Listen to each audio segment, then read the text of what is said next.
Welcome back. This year's installment of the South Africa European Film Festival is set to take place from the 13th to the 23rd of October. This year's edition takes place in Johannesburg, Cape Town and online and will feature 16 award-winning latest films from Europe. And to tell us more about what to expect from their 9th showcase of the festival, we're now joined via Zoom by its co-director, Peter Rorvik. Peter, a very good morning. Thank you so much for joining us. Welcome. Good morning, Sweetie. Thank you very much, too. It's a pleasure. Now, the European Film Festival in South Africa is in its 9th edition this year. Tell us more about the festival and what to expect this year.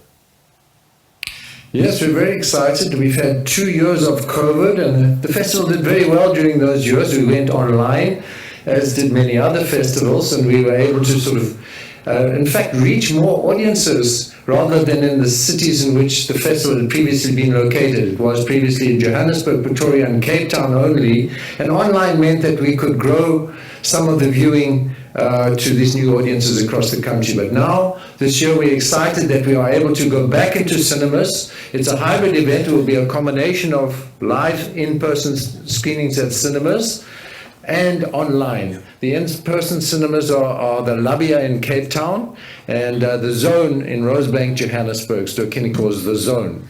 But we will retain the online experience for those that want to watch movies from the comfort of their own homes. So it's a mix, and we're excited that we can offer it again to the public of South Africa. All right, let's talk about this year's theme, Innocence and Beyond. Yes, it originated out of 2 extraordinary films about children, and children are quite the epitome of what innocence is. Films, it's Petite Maman by French filmmaker Céline Sciamma. People will know her from her film The Portrait of a Lady on Fire, and it's an extraordinarily exquisite film taken from the perspective of a child. And the second film in that category is Playground by Laura Wandel from Belgium, in which she deals with bullying in schools. And this, again, is from a child's perspective. She, in fact, goes so far as to strap the cameras at hip height, really to take us into the experience of the children. And this was the starting point for this idea of innocence. But, you know, innocence doesn't apply just to children, of course. And it's not a black and white thing, a legal term only. We're talking about innocence as a human quality, how it informs one's decisions. And we invite the audience to look at the films and see how innocence applies, or not in many cases, to the films that are on offer this year. You just said that innocence is not only a legal term, but a human quality as well. So speak to us about how this theme has been interpreted through the films that will be screened at the festival. Yeah, for example, there's a film called Do Not Hesitate, which is about some young Dutch soldiers who are sent on a mission in Afghanistan. And an incident happens there. They're totally unprepared for this. Is this because they were not prepared or they're too young? It's a kind of loss of innocence for them. But this incident sits with them.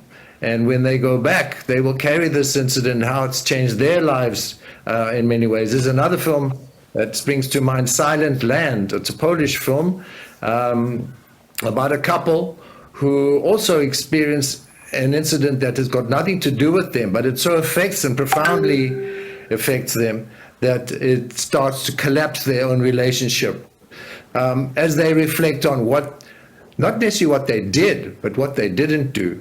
So it's a subtle understanding of what innocence means in people's lives. Okay. And I understand that this year's festival extends its reach to neighboring countries, Eswatini and Lesotho. Tell us more about this. Why these countries? Yeah, we thought we would spread the love, as it were, to 2 countries, our neighboring countries, who, we would call them undeveloped countries. In Lesotho, for example, there's not a single cinema. So the programs we are offering in those countries take place at the Alliance Francaise. It's a 3-day program. The Lesotho program takes place on the 28th, 29th, and 30th of October. That's a week after the South African Festival. While the one in Iswatini, again taking place at the Alliance Francaise, will happen on the 21st, 22nd, and 23rd of October. Due to technical reasons, they have a different program. It will be an in-person event taking place at the Alliance Francaise. But what's a bonus for people in both those countries, they will be able to access the online program of the South African films. So I think citizens of Lesotho and Iswatini have an extra advantage in this. Right. Now tell us more about the other events that will be taking place next week, apart from the film screenings, of course. Yes, well, obviously a film festival is first and foremost about the films, so we are extending the programs into community centers. I think there are about 10 confirmed so far in Cape Town, the Cape Town area, Johannesburg area, Durban area, or even in King Williamstown. It's an opportunity to bring films to the communities, and a cornerstone of the program this year is a film called Playground, which we mentioned, about bullying in schools. We think this is a highly topical issue in South Africa, and all of the screenings will be followed by a discussion.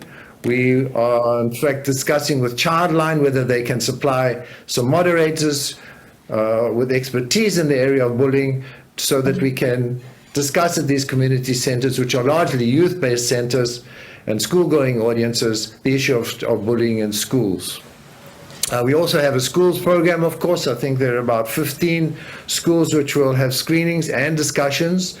And we're working on a couple of live Zoom panel discussions in which we raise the topics that are in the films on a platform, so that people can access those and get into the discussion about the topics raised in those films.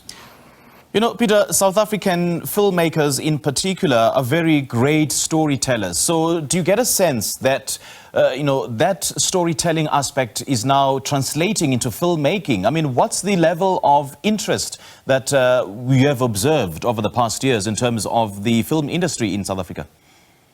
It's growing fantastically. Very proud to say that. I think it's a matter of access. We see more and more production. I think digital filmmaking has, in the last decade or so, really opened up access to filmmaking, and we're seeing some quality productions coming out of this country now. I think the challenge is really just to find more platforms on an international level. I think all filmmakers want to see their films travel and do well in other territories. But ideally, that should also be in Africa, because these are the stories that speak to us as Africans. And I think people are looking forward to seeing their films across this continent, first and foremost, but secondly on a global level. All right, Peter, lovely chatting to you. Thank you so much for joining us. And just briefly, for those interested in being a part of the festival, how do they go about doing that? Yes, they should look at the website, www.eurofilmfest.co.za. There they can see all the film synopses. There are 16 films this year. 8 of them are by women. 10 of those 16 were submitted by their countries to the Oscars, to the Academy Awards. So we're pretty proud of. They're all fresh and award-winning films. Remember that the online screenings will be free. If they want to go to the lobby or to the zone, there will be a ticket price for that, but I think that's for having that back-to-theatre experience which so many of the people hunger for. All right, Peter, great chatting to you. Thank you so much for your time. Thank you. That was Peter Rorvik, and we have just in conversation with him about this year's European Film Festival that's taking place in Johannesburg and Cape Town, as well as online.